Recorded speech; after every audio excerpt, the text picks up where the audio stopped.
दोस्तों नमस्कार। Study 89 Patel YouTube channel में आप सभी का बहुत बहुत स्वागत है। दोस्तों आज के इस वीडियो में हम महाभारत का बहुत ही सुंदर कथा तुम्हें क्या दिखता है। आज के इस वीडियो में हम देखेंगे राजकुमार कौरव और पांडव राजकुमार साथ साथ रहते और खेलते थे। उनकी शिक्षा भीष्म पितामह की देख रेख में होती थी। एक दिन खेल में राजकुमारों की गेंद एक कुएं में गिर गई। सभी परेशान हो उठे। किसी की समझ में नहीं आ रहा था कि गेंद कैसे निकालें। इसी समय वहां एक ब्राह्मण आए। उनके बाल सफेद थे, मुख पर तेज था, हाथों में धनुष था और पीठ पर तरकस। राजकुमारों की चिंता का कारण समझकर उन्होंने अपने धनुष पर बाण चढ़ाया और कुएं में पड़ी गेंद को निशाना बनाया। फिर एक बाण से दूसरे बाण को भेद कर गेंद कुएं से निकाल दी। सभी राजकुमार खुशी से नाच उठे। फिर उस ब्राह्मण ने कुएं में अपनी अंगूठी डालकर उसे भी उसी विधि से निकाल दिया। बालकों को बड़ा आश्चर्य हुआ। वे उन्हें अपने दादा भीष्म पितामह के पास ले गए। भीष्म उन्हें देखते ही पहचान गए। वे कोई साधारण ब्राह्मण नहीं बल्कि आचार्य द्रोण थे।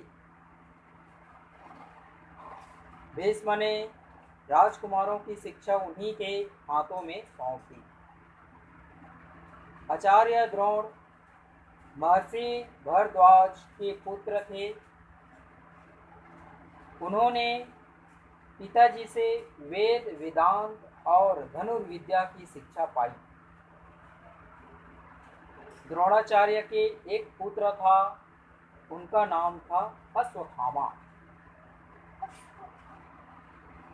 द्रोणाचार्य की देख रेख में राजकुमारों की शिक्षा दीक्षा होने लगी।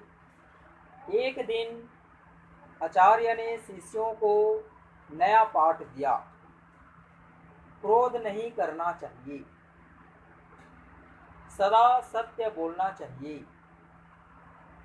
दूसरे दिन उसे पूछने लगे। सभी राजकुमारों ने सही सही सुना दिया। एक युधिष्ठिर को ही पाठ याद नहीं था। आचार्य जी ने उन्हें डांटते हुए कहा, सभी बच्चों ने सुना दिया, जरा सा पाठ तुम उसे भी याद नहीं कर पाए। युधिष्ठिर बिना झुंझलाहट के बोले, आचार्य जी, आधा पाठ क्रोध नहीं करना चाहिए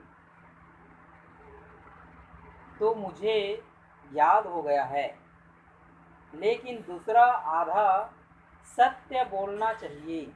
इस पाठ को यदि मैं अपने जीवन भर में भी सही सही याद कर सका तो अपने को धन्य मानूंगा। और सचमुच एक युधिष्ठिर ही सत्य का पाठ याद रख सके। शिक्षा पूरी हुई। परीक्षा की घड़ी आई। गुरु द्रोणाचार्य ने पेड़ की ऊंची टहनी पर चिड़िया का एक पुतला बांधवा दिया। राजकुमारों से उसकी आंख से निशाना लगाने के लिए कहा। सबसे पहले युधिष्ठिर आए। जब वे निशाना साध कर खड़े हुए तो गुरु द्रोण ने उनसे पूछा, बेटा युधिष्ठिर, तुम्हें क्या दिखता है? युधिष्ठिर बोले, गुरुदेव, मुझे पेड़ दिख रहा है, तना दिख रहा है, टहनी दिख रही है, चिड़िया दिख रही है और उनकी आँख भी दिख रही है। आचार्य द्रोण बोले, युधिष्ठिर, तुम बाण उतार लो, तुम्हारा निशाना चूक जाएगा।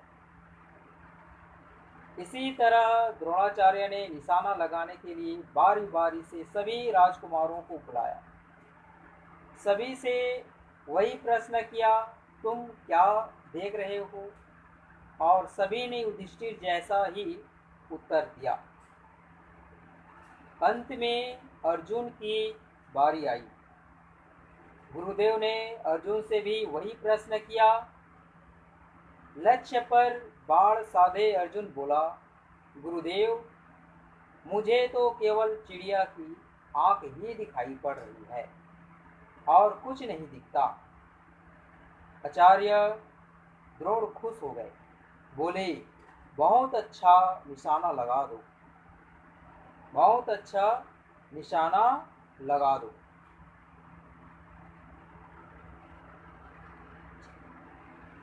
अर्जुन के धनुष से बाण छूटा, दूसरे ही क्षण चिड़िया धरती पर आ गिरी।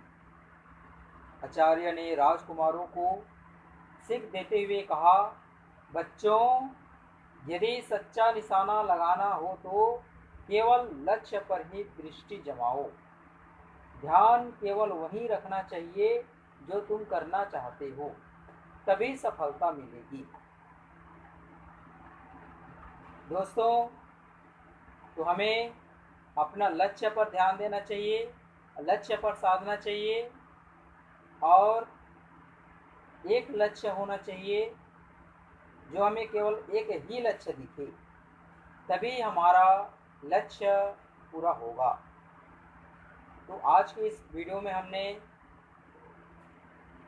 धनुष विद्या के बारे में हमने बहुत ही विस्तार से बताए और अर्जुन की निशाना लक्ष्य पर हमने बहुत ही विस्तार से इस पाठ में, इस वीडियो में हमने सीखी। आज के वीडियो यहीं तक। आप सभी को बहुत बहुत धन्यवाद।